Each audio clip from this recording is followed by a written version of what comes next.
गोविंदाय नमो नमः। श्री कृष्णाय नमो नमः। नारायणाय नमोस्तुते। उपस्थित भाग्यवान सत्संग प्रेमी सज्जन वृंद,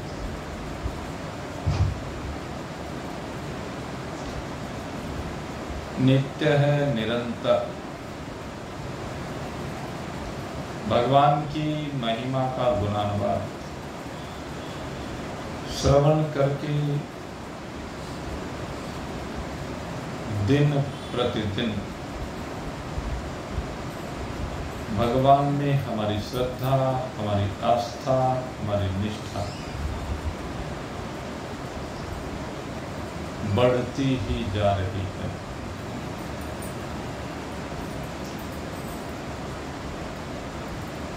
और उसी बढ़ते हुए क्रम में हम आज फिर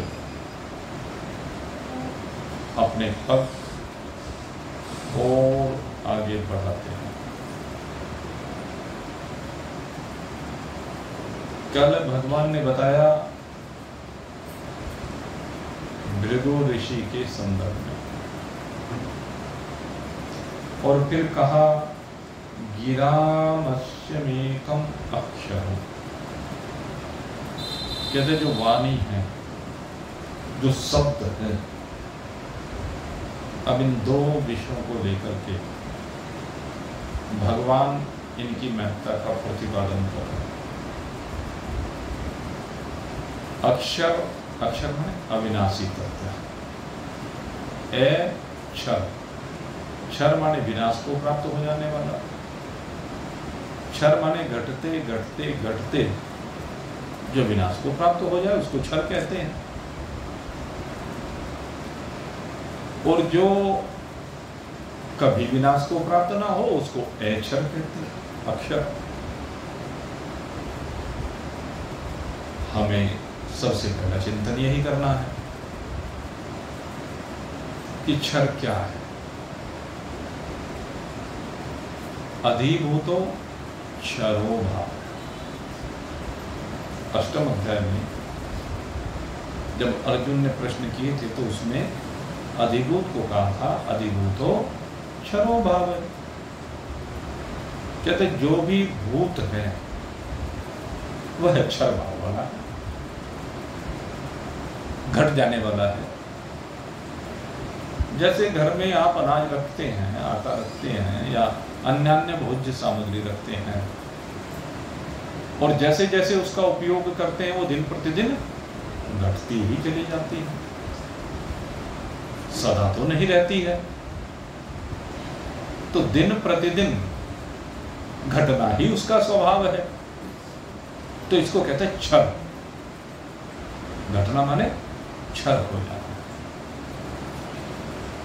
आपने धनार्जन किया और धनार्जन करने के बाद खर्च करना प्रारंभ कर दिया,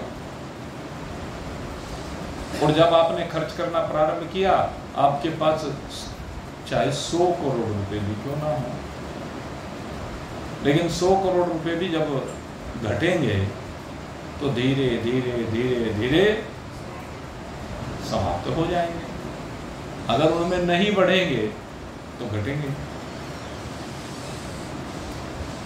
और सबसे बड़ी बात है ये शरीर धीरे धीरे बढ़ते को प्राप्त होता है। एक बिंदु रूप से लेकर के शिशु काल, शैशव अवस्था जिसको कहते हैं, किशोरावस्था, युवावस्था तक ये वृद्धि को प्राप्त होता है, निरंतर बढ़ता चला जाता है। लेकिन जब वृद्धि हो जाए उसके बाद क्या होता है, कहते हैं धीरे धीरे जब पूरी शक्ति शरीर में आ जाती, पूरी जवानी आ जाती, जोश आ जाता, बल आ जाता, उसके बाद धीरे धीरे धीरे धीरे अक्षय होना प्रारंभ हो जाता है। आंखों की रोशनी धीरे धीरे कम होती चली जाती है। कानों के द्वारा शब्द को ग्रहण करने की शक्ति धीरे धीरे कम होती चली जाती है। हाथों में काम करने की शक्ति धीरे धीरे कम होती चली जाती है। पैरों में चलने की शक्ति धीरे धीरे कम होती चली जाती है। ऐसे ही सारे शरीर के अंग प्रत्यंगों के संदर्भ में हम चिंतन करें, चाहे वो आउटर पार्ट्स हो या इनर पार्ट्स हो। क्योंकि शरीर में एक तो बाह्यकरण होते हैं आउटर पार्ट्स, और एक अंतःकरण होते हैं इंटरनल पार्ट्स। तो दोनों को देखें, और सबसे बड़ा देखने का इस सर को देखिए भाई। सर के बाल उड़ने लगते हैं, सर के बाल सफेद होने लगते हैं।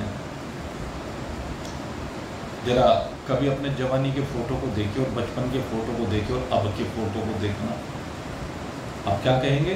ये मैं ही हूं क्या? ये मैं ही हूं क्या? एक कथा आती है, और एक कथा जो आती है तो उसमें एक बहुत सुंदर बालक, और वो बालक ऐसा कि उसकी किसी चित्रकार ने फोटो खींची, एक फोटो बनाई, और वो फोटो जब बनाई तो जिसने भी उसको देखा कहने लगे वाह भाई वाह, कितना सुंदर बालक, क्या अद्भुत बालक है। धीरे धीरे समय परिवर्तित होता चला गया, और एक बार जो है कहते वो चित्रकार कहीं जा रहा था, और जाते जाते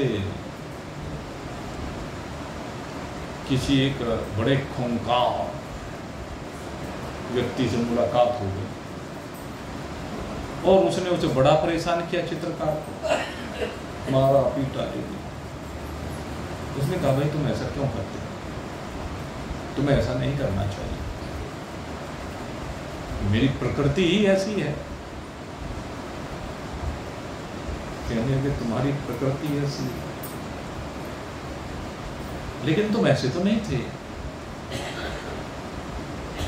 कहने लगे मैं ऐसा नहीं था।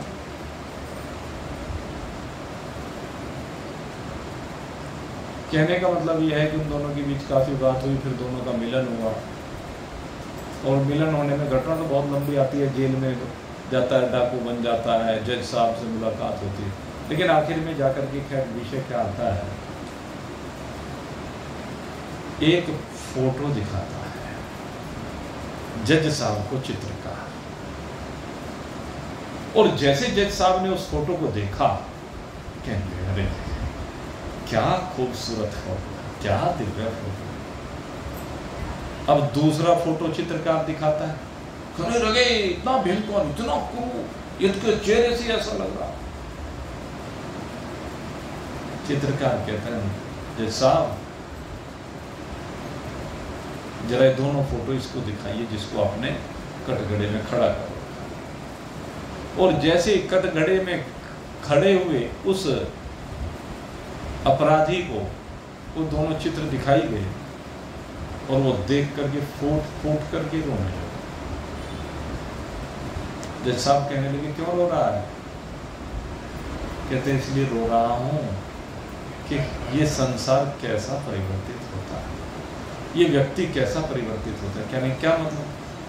कहने दोनों फोटो मेरे ही हैं, बालक के रूप में जो फोटो है वो भी उसी का है, और आज क्रूर शैतान डाकू अपराधी आतंकवादी जो भी कहें वो फोटो भी उसी का है। यही है परिवर्तन। परिवर्तित होते होते होते हमारी गतियां कहां से कहां चली जाती हैं, उत्थान की ओर जाती हैं या पतन की ओर जाती हैं, ये चिंतन करने का। कहते शरीर परिवर्तित होते चले जाते हैं और एक दिन शरीर सबके विनिष्ट हो जाते हैं। किसी का भी शरीर यहां पर रहने वाला नहीं। अपने बड़ों को देख लीजिए, आपके जो बड़े हैं, बाबा दादी नाना नानी इत्यादि, कहाँ गए भाई? किसी को पता है क्या? आज तक किसी को पता है क्या? केवल उनकी कुछ स्मृतियां कुछ समय के लिए शेष रह जाती हैं, कुछ समय के लिए हम उनको याद कर लेते हैं। और ये जो अभी आज 16 दिन का कार्यकाल परिपूर्ण हुआ, इसमें विशेष रूप से हम उनको स्मरण कर लेते हैं। लेकिन कितनी पीढ़ी को स्मरण करते हैं? कोई अपनी 2 पीढ़ी को स्मरण कर लेता है, कोई 3 पीढ़ी को स्मरण कर लेता है, बस। इससे ज्यादा तो नहीं है। 3 पीढ़ी से ऊपर कोई किसी का श्राद्ध कर रहा है क्या? पता भी नहीं कि 3 पीढ़ी पहले कौन था। वो नाम भी मिट जाता है। जो हमें लगता है कि नाम सदा रहने वाला है, वो भी नहीं रहता। सदा रहने वाला नाम अगर किसी का है तो वो भगवान है। भगवान के अलावा अन्य किसी का भी नाम भी रहने वाला नहीं है। सबके नाम मिट गए। या तो भगवान के नाम रहे हैं, या कुछ लंबे समय तक भगवान के भक्तों के नाम रहे हैं, और भक्तों के उनके नाम रहे हैं जिन्होंने भगवान के साथ एक रूपता को प्राप्त कर लिया है, भगवान के साथ मिलकर के एक हो गए हैं, वो रहते हैं। अन्यथा कोई भी रहने वाला नहीं है संसार में। सब निवृत्त हो जाता है, सब मिट जाता है। तो जो रहने वाला है वो क्षण, और जो ना रहने वाला है वो विनाशी है, अनित्य है। और जिस शरीर को लेकर के हम इतराते फिरते हैं, जिस शरीर की शक्ति सामर्थ्य को लेकर के हम न जाने कितने अहंकार से संयुक्त होकर के दूसरों को नीचा दिखाने के पीछे रहते हैं, दूसरों को लूटने के पीछे लगे रहते हैं, वो भूल जाते हैं कि ये शरीर एक दिन तुझे धोखा दे जाएगा। तो क्या दूसरे को धोखा दे रहा है? ये शरीर तुझे धोखा दे जाएगा। शरीर धोखा दे जाएगा, क्योंकि यही है नियम। ये जिंदगी धोखा दे जाएगी, देगी ना, एक दिन तो देगी, हाँ? और वो दिन किसी को पता नहीं। इसलिए कहते हैं ये जिंदगी जब धोखा देना ही है तो तू ऐसे काम क्यों करता है? करने योग्य क्या है वो बता रहे हैं। ये जिंदगी धोखा दे जाएगी, तू भज ले नाम हरि का, तू कर ले भजन हरि का। ये जिंदगी धोखा दे जाएगी, तू कर ले भजन हरि का। तेरे मन की मन में रह जाएगी, तू कर ले भजन हरि का। ये जिंदगी धोखा दे जाएगी, तू कर ले भजन हरि का। तू कर ले भजन हरि का, तू कर ले भजन हरि का। जोड़ जोड़ जो राखी माया, इसको देख देख भर माया। जोड़ जोड़ जो राखी माया, इसको देख देख भर माया। पानी जैसे बह जाएगी, तो कर ले भजन हरि का। ये जिंदगी धोखा दे जाएगी, तो कर ले भजन हरि का। तो कर ले भजन हरि का, तो कर ले भजन हरि का। तेरी कोठी तेरी हवेली, बन जाएगी एक पहेली। तेरी कोठी तेरी हवेली, बन जाएगी एक पहेली। खड़ी यहीं रह जाएगी, तू कर ले भजन हरि का। तू कर ले भजन हरि का, तू कर ले। ये जिंदगी धोखा दे जाएगी, तू कर ले भजन हरि का। सदा रहे ना यौवन छाया, सदा रहे ना यौवन छाया। मिट्टी की ये तेरी काया, सदा रहे ना यौवन छाया, मिट्टी की ये तेरी काया, ये तो पल में ढह जाएगी, तो कर ले भजन, तो कर ले भजन हरि का, तो कर ले भजन हरि का। भजन करने का यही है मौका, और कहीं नहीं मिलेगा मौका। चाहे देवताओं के शरीर में भी चले जाना इस शरीर को छोड़ने के बाद, चाहे प्रजापतियों का शरीर भी प्राप्त कर लेना इस शरीर को प्राप्त करने के बाद, किसी लोकांतर में चले जाना, वह स्वह महा जन तपय सत्य ब्रह्मलोक, अतल वितल सुतल तलातल रसातल महातल पाताल, उनमें तो है ही नहीं किसी को खबर, क्योंकि तो नीच योनियां है, नीच माने नीचे की योनियां, निकृष्ट योनियां, जिनमें इंद्रियों में ये सोचने की शक्ति नहीं कि भजन क्या होता है, करना तो बहुत दूर की बात। इसलिए भजन करने का यही है मौका, इस जीवन का नहीं भरोसा, भजन करने का यही है मौका, इस जीवन का नहीं भरोसा। क्यों? मौत उठा कर ले जाएगी, तो कर ले भजन हरि का, मौत उठा कर ले जाएगी, तो कर ले भजन हरि का, तो कर ले भजन हरि का, तो कर ले भजन हरि का, तो कर ले भजन हरि का, तो कर ले। एक जनानी है भाई, लेकिन तेरी नहीं आएगी। सबकी मौत आए सो आए, और जिसकी आए सो आए,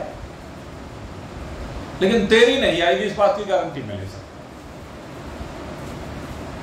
आप देख लो भाई, जिसको मौत से बचना है वो हमारे पास आ जाए, सीधी सी बात, हम बता देंगे कि तेरी मौत है ही नहीं, तेरी मृत्यु है ही नहीं। उल्टा तू मौत का भोजन नहीं है, मौत तेरा भोजन है, क्योंकि तेरा स्वरूप तो नित्य है, तेरा स्वरूप तो अक्षर है। जिसे तू अपना आपा समझ रहा है तो वो नहीं है। यही बात कह रहे हैं प्रणव के बारे में। प्रणव के दो रूप हैं, एक व्यक्त रूप है, एक अव्यक्त रूप है। जो व्यक्त रूप है, जिसको हम नाम रूपात्मक रूप कहते हैं, वो इस शरीर है।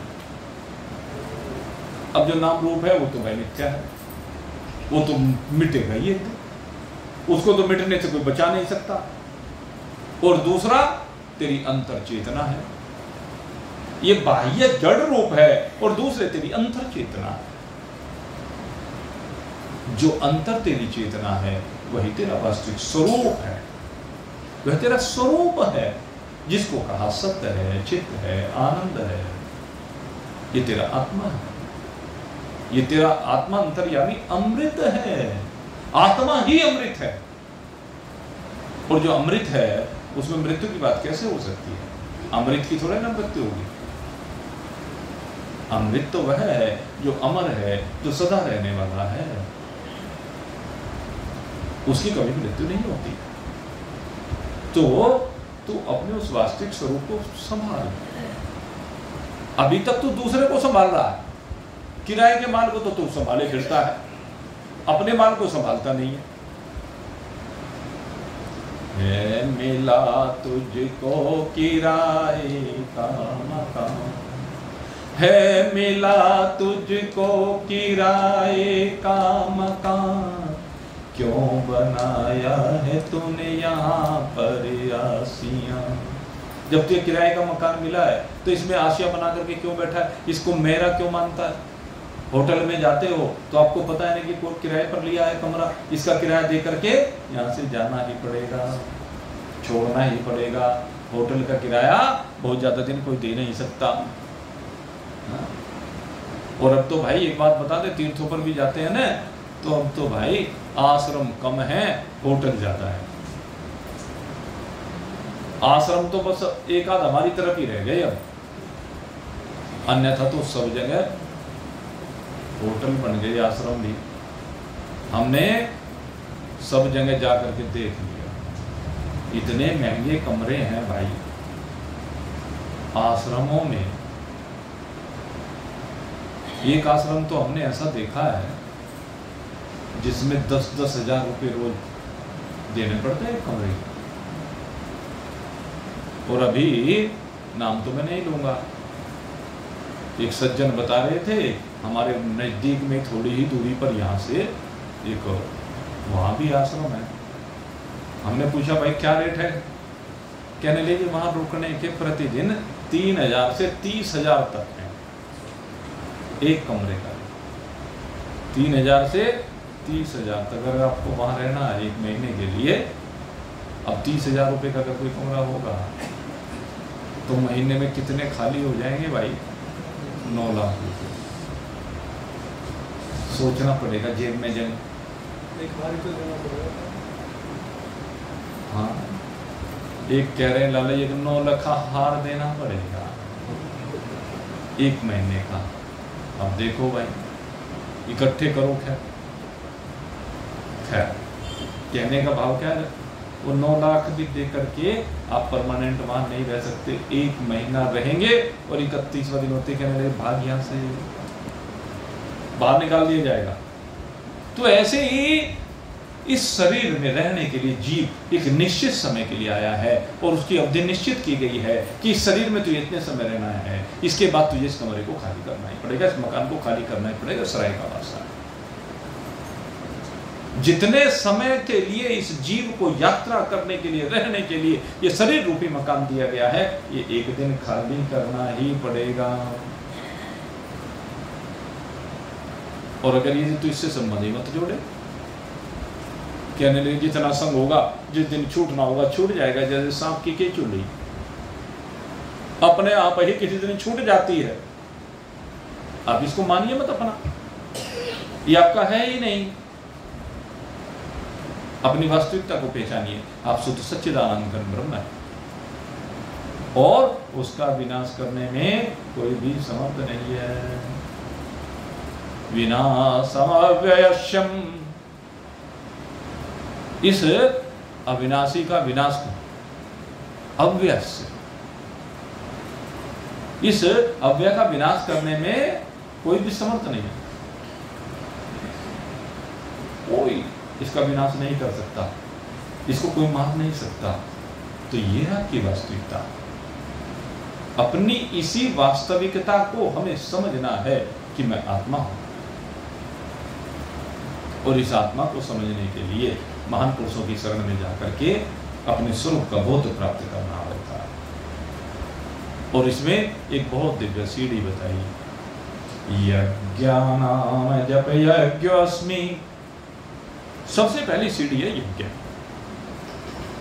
हमारे यहाँ यज्ञ भगवान का ही स्वरूप है। और दूसरे कहा कि यज्ञो वै श्रेष्ठतम कर्म, कहते यज्ञ सबसे श्रेष्ठ कर्म है। लेकिन ये ध्यान रखना कर्म है, भक्ति और उपासना नहीं कर, ये ध्यान रखना। यज्ञ एक श्रेष्ठ कर्म है, परोपकारी कर्म है, उन्नति की ओर ले जाने वाला कर्म है। लेकिन यज्ञ भक्ति नहीं है, यज्ञ ज्ञान नहीं है, यज्ञ वैराग्य नहीं है। यज्ञ अंतःकरण को निर्मल करने का साधन है। यज्ञ तेरे अंदर त्याग की भावना पैदा करने का एक साधन है। यज्ञ तेरे अंदर यह भाव बनाने के लिए है कि तू जो यहां इस शरीर के अंदर यात्रा कर रहा, इस शरीर के माध्यम से तू इस शरीर का ही पोषण मत कर, अन्य शरीरों का भी पोषण कर। तुझे संसार के सब शरीरों का पोषण करने के लिए भेजा है। यज्ञ ये है। और यज्ञ अनेक प्रकार के हैं। तो यहां पर कहते हैं जप यज्ञों, भगवान कहते हैं यज्ञों में सबसे श्रेष्ठ है जप यज्ञ। वैसे तो अनेक यज्ञ कहे गए और हमारे यहाँ अग्निहोत्र सबसे ज्यादा प्रचलित यज्ञ है जिसको हवन हम कहते हैं। लेकिन कहते हैं इन यज्ञों में भी सबसे श्रेष्ठ जप यज्ञ। जप यज्ञ माने कहते हैं इस वाणी को पवित्र करने के लिए, कहते हैं भगवान का नाम सबसे बड़ा यज्ञ है, सबसे श्रेष्ठ यज्ञ है। इसलिए भगवान कहते हैं कि समस्त यज्ञों में मैं जप यज्ञ में प्रतिष्ठित हूँ। यद्यपि सब यज्ञ भगवान का ही स्वरूप है, सारे यज्ञ भगवान की ही विभूतियां हैं, लेकिन जप यज्ञ वो सबसे श्रेष्ठ है। इसीलिए बार बार कहा, श्वास श्वास पे राम कह, श्वास श्वास पे राम कह, वृथा श्वास मत खो, श्वास श्वास पे राम कह, वृथा श्वास मत खो, ना जाने या श्वास को आवन हो या न हो,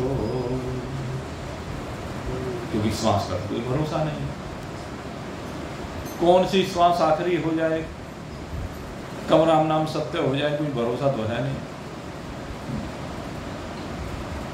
इसलिए कहते हैं हर श्वास के साथ तो भगवान के नाम का स्मरण कर। क्यों? क्योंकि वही तेरा सहारा बनेगा, उसी के आश्रय में तुझे शरीर को छोड़कर के जाना है। और जो एक बार उसके आश्रय में चला जाता है, कहते हो मृत्यु मुखात् प्रमुच्यते, मृत्यु के मुख से छूट जाता है। उसकी मृत्यु नहीं हो सकती जिसने भगवान को अपना बना लिया। भगवान ने तो सबको अपना बना रखा है, बस कमी है हम ही भगवान को अपना नहीं बना पाते। हम भगवान से विलग होकर के इधर उधर बटे फिरते हैं। अगर यदि हम भगवान को अपना बना लें तो फिर तो तार जुड़ जाएंगे। भगवान ने हमें अपना बना रखा है, अपना मान रखा है, लेकिन हम नहीं मान रहे। गड़बड़ ये है। और जिस दिन हम मान लेते हैं उसी दिन हम और भगवान के बीच का भेद समाप्त हो जाता है। हम और भगवान दोनों मिलकर के एक हो जाते हैं। इसलिए मेरे मित्रों, जप यज्ञ सबसे श्रेष्ठ यज्ञ कहा। और कल से भाई नवरात्रियां प्रारंभ हो रही हैं। आज पितृविसर्जनीय अमावस्या, और आज सबने अपने अपने घरों में माँ भगवती का आह्वान कर लिया। सब घरों में माँ भगवती का स्वरूप आकर के विराजमान हो गया है। और 9 दिनों तक हम माँ भगवती से शक्ति मांगेंगे। कौन सी शक्ति मांगेंगे? केवल गए, जो भी खाना बना उसको अर्पित कर दिया, 2-4 आरती गाली, ठीक है, अच्छी बात है। लेकिन बात यह है कि यहाँ उस भक्ति स्वरूपिणी माँ से शक्ति प्राप्त करनी है। ये शक्ति प्राप्त करने का समय, कौन सी शक्ति प्राप्त करनी है? कहते हैं वो शक्ति प्राप्त करनी है जिससे हमें सदा भगवान का ही स्मरण हो रहे। जिन भगवान की वो अर्धांगिनी शक्ति है, उन भगवान का स्मरण हमें सदा बना रहे।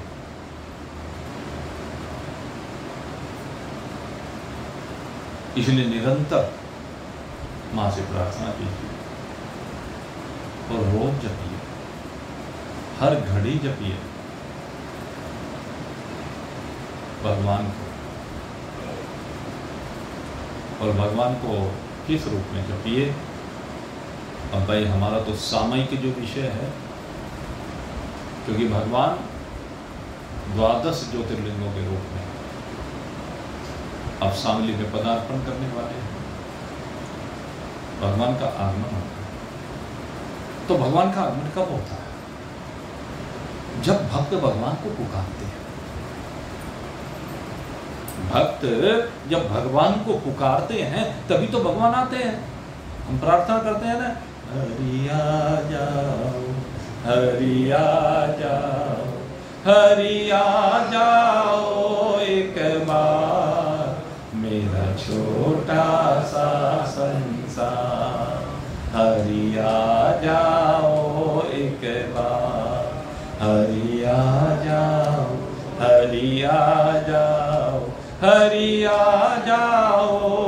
एक बार, जोगी का वेश बना करके इस तन पे भस्म रमा करके, जोगी का वेश बना करके इस तन पे भस्म रमा करके, मैं अलख जगाऊं तेरे द्वार, हरि आ जाओ एक बार, मेरा छोटा सा संसार, हरि आ जाओ एक बार, हरि आ जाओ, हरि आ जाओ, हरि आ जाओ एक बार, मैं तेरा हूँ तू मेरा है, ये भावना होनी चाहिए। मैं तेरा हूँ तू मेरा है, मैं तुझ में हूँ तू मुझ में है, मैं तेरा हूँ तू मेरा है, मैं तुझ में हूँ तू मुझ में है, मेरी बिनती ही बारंबार, हरि आ जाओ, हरि आ जाओ, हरि आ जाओ एक बार, मेरा छोटा सा संसार, हरि आ जाओ एक बार। घनश्याम मुरारी मधुसूदन, घनश्याम मुरारी मधुसूदन, आ जाओ मेरे प्यारे मन मोहन, घनश्याम मुरारी मधुसूदन, आ जाओ मेरे प्यारे मन मोहन, ये दास करे पुकार, हरि आ जाओ एक बार, हरि आ जाओ एक बार, मेरा छोटा सा संसार, हरि आ जाओ एक बार। तो भगवान से प्रार्थना करनी चाहिए, भगवान आ जा बस तू एक बार हमारे जीवन, और फिर आगे पकड़ के बैठ जाओ। सीधी सी बात है। अगर भगवान एक बार हमारे पास आ जाए, उसे छोड़ना नहीं है, बात ही है। अगर यदि आया और आगे चला गया तो बात तो बहुत बन जाएगी, लेकिन पूरी नहीं बनेगी। पूरी कब बनेगी? भगवान को पकड़ करके बांध लो।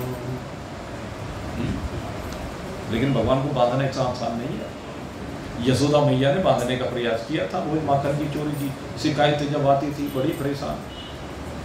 आखिर एक दिन बड़ा क्रोध आया, कहने लगा तू ये छोड़ूंगी नहीं, तूने नाक में दम्भ करके रख दिया। और आज एक उखल उठाई और उखल से बांध दिया भगवान को। अब बंध के ना दे पहले तो, अब जो भी रस्सी लाए वही छोटी, जो भी रस्सी लाए वही छोटी। आखिर देखा कि यशोदा मैया परेशान हो गई, कहने लगी क्या ड्रामा हो रहा है, इतना छोटा सा लल्ला और इतनी बड़ी बड़ी रस्सियां। क्रोध में है इसलिए बंधे नहीं। लेकिन जब देखा कि आखिर मां थक गई, तो भगवान ने देखा कि मां थक गई है, चलो कोई बात नहीं, तो उसके प्रेम के बंधन में बांध। भगवान कैसे बांधे जाते हैं?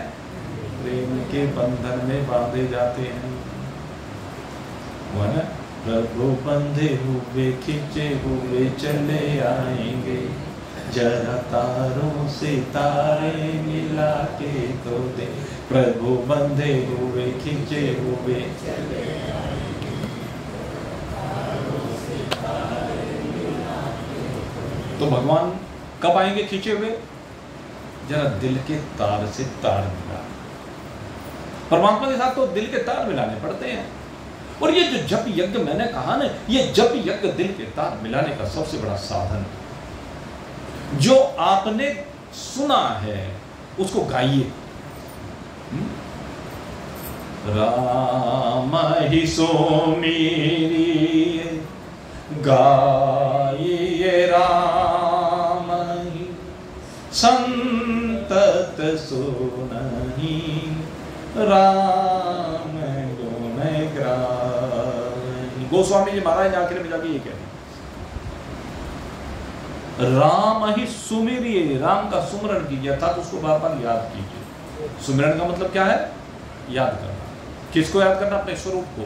मैं अजर हूं, मैं अमर हूं, मैं अविनाशी हूं, मैं शुद्ध सच्चिदानंद घन ब्रह्म हूं।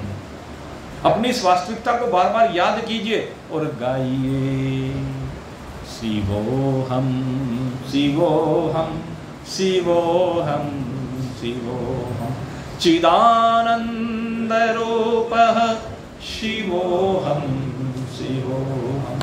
और आरंभ में अगर इसको नहीं गा सकते तो क्या गाइए?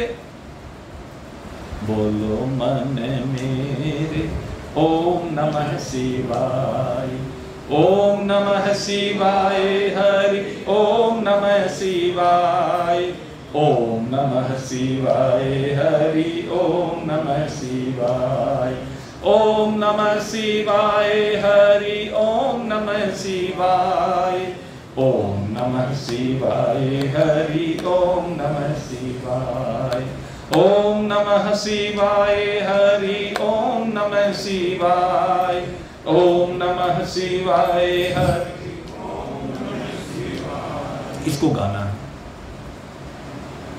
भगवान को गाना है, भगवान को पुकारना है, क्योंकि 12 ज्योतिर्लिंगों को, उनकी शक्तियों को लाना है ना। तो प्रारंभ कर दीजिए आज से, गाइए, पुकारिए और गिनती कीजिए खूब।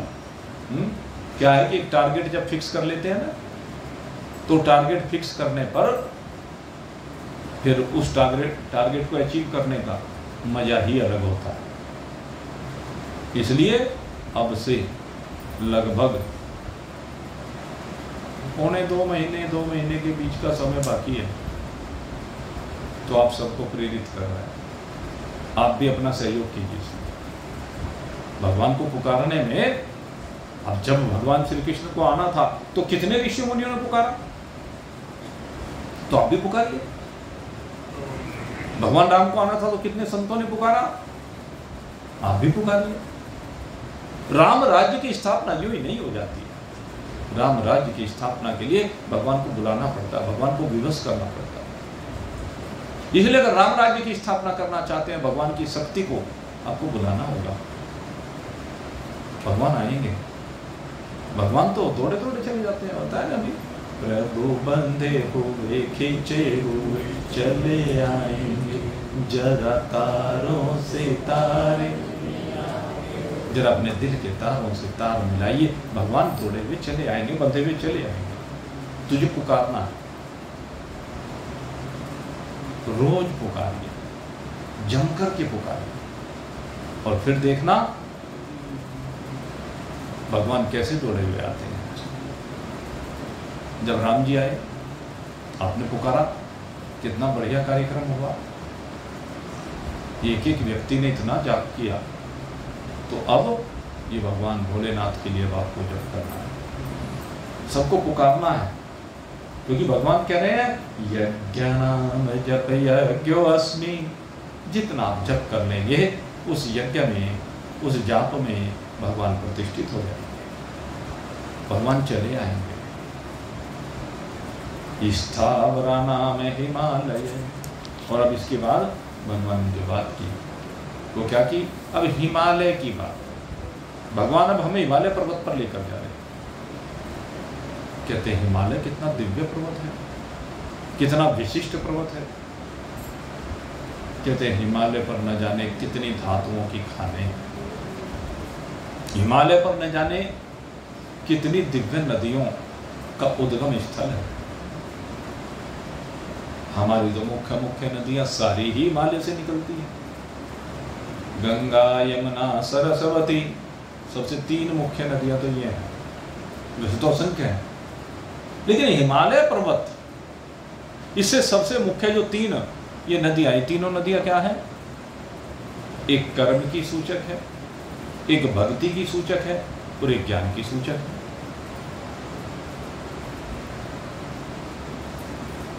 गोस्वामी जी महाराज ने इनका वर्णन रामचरितमानस में किया है। और उसमें यही कहा, राम भगति जह सुरसरी धारा। राम जी की भक्ति स्वरूपिणी गंगा जी है, सुरसरी की धारा। ये गंगा कैसी है? ये देव नदी है। और वो सरसई ब्रह्म विचार प्रचार। सरस्वती क्या है? वो ज्ञान की बहती हुई धारा है।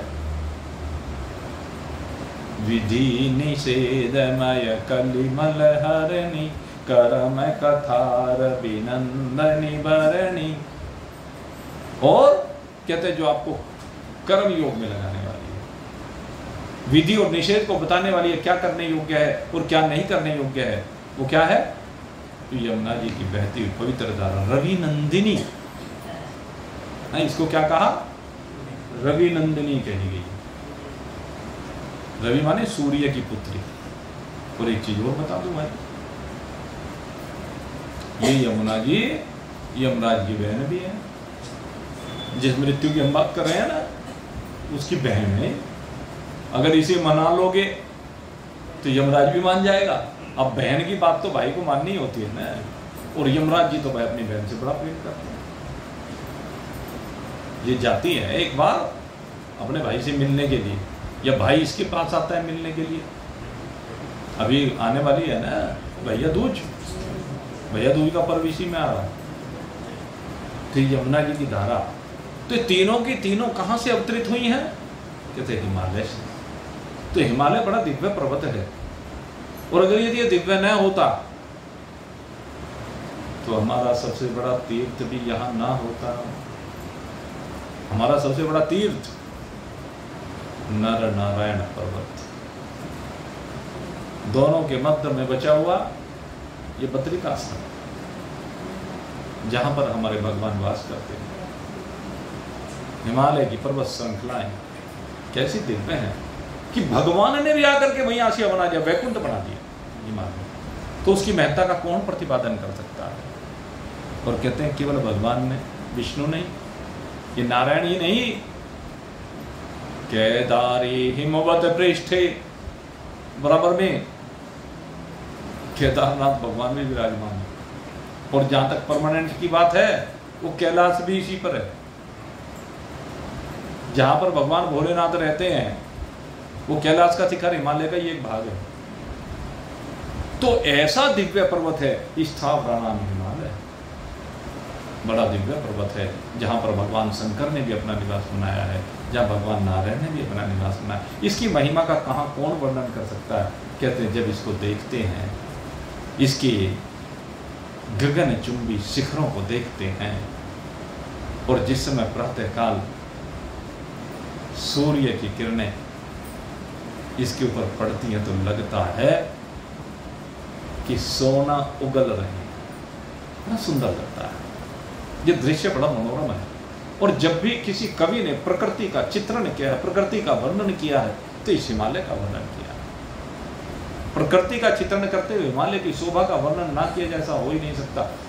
जितनी भी जड़ी बूटियां हैं, कहते हैं एक से एक दिव्य जड़ी बूटियां, वो सब इसी में मिलती हैं। लक्ष्मण जी के लिए कौन सी बूटी आई थी? कहां से आई थी? यहीं से आई थी भाई। तो ये मृत संजीवनी बूटी भी यहीं पर होती है, जो मरे हुए को जिला देती। यही तो है अमरता की बूटी, अमृत पे। तो इसका वर्णन भाई कहां तक किया जा सकता है? हिमालय की महत्ता असीम है। और इसके बाद भगवान अपनी अनेकानेक सिद्धियों का वर्णन करते हुए आगे बढ़ते हैं। तो कहते हैं अस्वत्थ सरवृक्षाणां देव ऋषीणां च नारद गंधर्वाणां चित्ररथः सिद्धानां कपिलो मुनि। अब भगवान जो महिमा बताने जा रहे हैं, वो सबसे पहले पीपल के वृक्ष की महत्ता बता। अश्वत्थ सर्ववृक्ष, भगवान कहते हैं कि सब वृक्षों में मैं अश्वत्थ हूं। अश्वत्थ माने पीपल का वृक्ष। वैसे तो सारे वृक्ष भगवान का ही स्वरूप है, और 15वें अध्याय में इसको आगे विशेष रूप से बता, ऊर्ध्वमूलमदय शाखम अश्वत्थ प्राहुर अव्ययम, इस पीपल के वृक्ष को अव्यय बताया गया है, जो कभी घटता बढ़ता नहीं, ऐसा वृक्ष है, बड़ा दिव्य वृक्ष है। इस वृक्ष की महत्ता को तो भाई शब्दों में कौन वर्णन कर सकता है। इसकी जड़ तो सब पहली हुई, ये तो पत्थरों में उग जाए ऐसी जड़ होती है, लोगों के घरों में उग जाता है, पक्की पक्की दीवारों में आकर के उग जाता है। इसके विस्तार की बात तो भाई ऐसी है। और दूसरी बात क्या है कि अगर यदि हम आयुर्वेद के दृष्टिकोण से देखें तो सबसे लाभकारी वृक्ष इसी को कहते हैं। अनेक प्रकार की औषधियों का निर्माण इस पीपल के वृक्ष से होता है, पीपल के पत्तों से होता है, पीपल की टहनियों से होता है, पीपल के फल से होता है। और ये भगवान इसको अपनी विभूति बता रहे हैं, अपनी शक्ति बता रहे हैं, अपना स्वरूप बता रहे हैं। 24 घंटे ऑक्सीजन का प्रवाह करने वाला। अन्य जितने भी वृक्ष हैं, पीपल के अलावा एक आध वृक्ष ही ऐसा है जिससे 24 घंटे ऑक्सीजन का प्रवाह होता है। अन्यथा क्या होता है, दिन में ऑक्सीजन और रात को कार्बन डाइऑक्साइड, अपोजिट है। हमें ऑक्सीजन की आवश्यकता है, हम ऑक्सीजन को ग्रहण करते हैं और कार्बन डाइऑक्साइड को छोड़ देते हैं। उस कार्बन डाइऑक्साइड को ये अपना भोजन बना लेते हैं वृक्ष, और यही वृक्ष रात्रि में कार्बन डाइऑक्साइड छोड़ने लगते हैं। ये विशेषता है वृक्षों। तो इसलिए कहा गया रात को पेड़ों के नीचे नहीं सोना चाहिए। दिन में पेड़ के नीचे सोना बड़ा लाभदायक है, रात्रि में हानिकारक है। रात्रि में नहीं पेड़ के नीचे सोना चाहिए, नहीं तो रोग हो जाएंगे। लेकिन पीपल का वृक्ष ऐसा है, उसके नीचे दिन में भी सो सकते हो और रात को भी सो सकते हो। और वट वृक्ष के बारे में भी लगभग ऐसा ही कहा गया।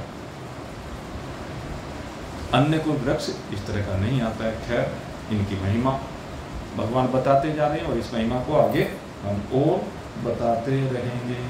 आज तो भाई समय हो गया है, और जब समय हो गया तो यहीं पर जयराम जी की आप सबके लिए बहुत बहुत शुभकामनाएं। बोलिए सच्चिदानंद।